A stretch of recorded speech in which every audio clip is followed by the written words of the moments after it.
आगुआ रही गत निर्वाचन अपेक्षा एवं बीजेपी को क्षति सहवाक पड़ी। बीजेपी पाखापाखि 58 रु 60 सीट रे पछुआ चली। ये सत्र महत्वपूर्ण इसलिए है क्योंकि 15 अगस्त के पहले हम मिले थे। 15 अगस्त को आजादी के 75 वर्ष पूर्ण हुए और अब हम अमृतकाल की यात्रा में आगे बढ़ रहे हैं। एक ऐसे समय हम लोग आज मिल रहे हैं जब देश को, हमारे हिंदुस्तान को G20 की मेजबानी का अवसर मिला है।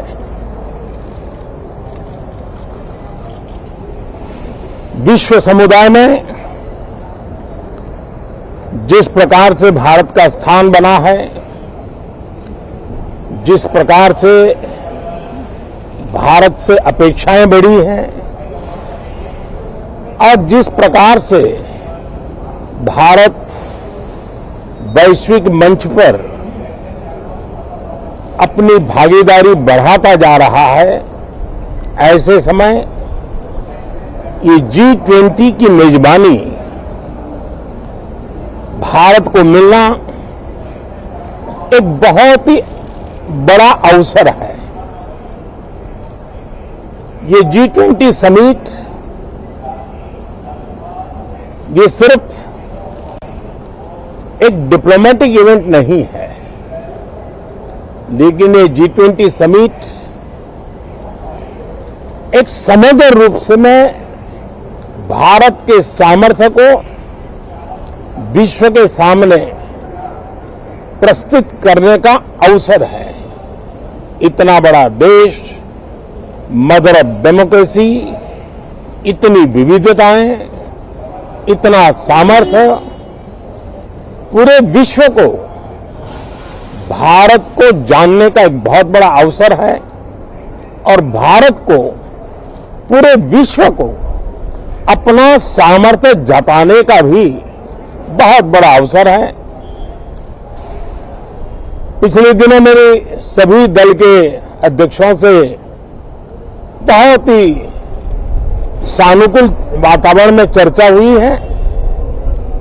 सदन में भी इसका प्रतिबिंब जरूर नजर आएगा। सदन से भी वही स्वर उठेगा जो भारत के सामर्थ्य को दुनिया में प्रस्तुत करने के लिए काम आएगा। इस सत्र में देश को विकास की नई ऊंचाइयों पर ले जाने के लिए वर्तमान वैश्विक परिस्थितियों में भारत को आगे बढ़ाने के नए अवसर, उन सबको ध्यान में रख करके निर्णय करने का प्रयास होगा। मुझे विश्वास है कि सभी राजनीतिक दल चर्चा को और मूल्य वृद्धि करेंगे, अपने विचारों से निर्णयों को नई ताकत देंगे,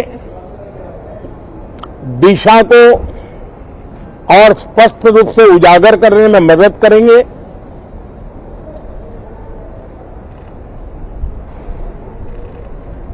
पार्लियामेंट के इस टर्म का कार्यकाल का जो समय अभी बचा है,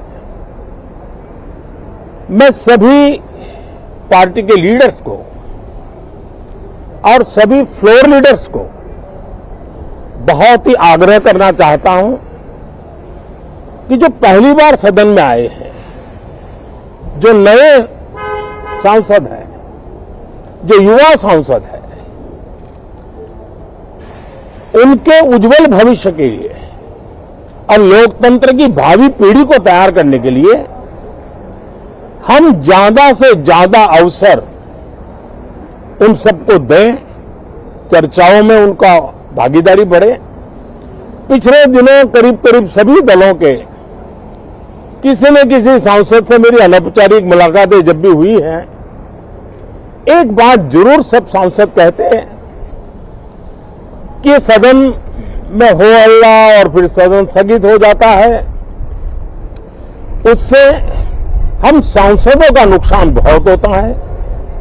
युवा सांसदों का कहना है कि सत्र न चलने के कारण, चर्चा न होने के कारण हम जो यहां सीखना चाहते हैं, हम जो समझना चाहते हैं, क्योंकि ये लोकतंत्र की बहुत बड़ी विश्वविद्यालय है, हम उससे अछूत रह जाते हैं, हमें वो सौभाग्य नहीं मिल रहा है और इसलिए सदन का चलना बहुत जरूरी है। ये सभी दल के युवा सांसदों का खास तौर पर स्वर निकलता है।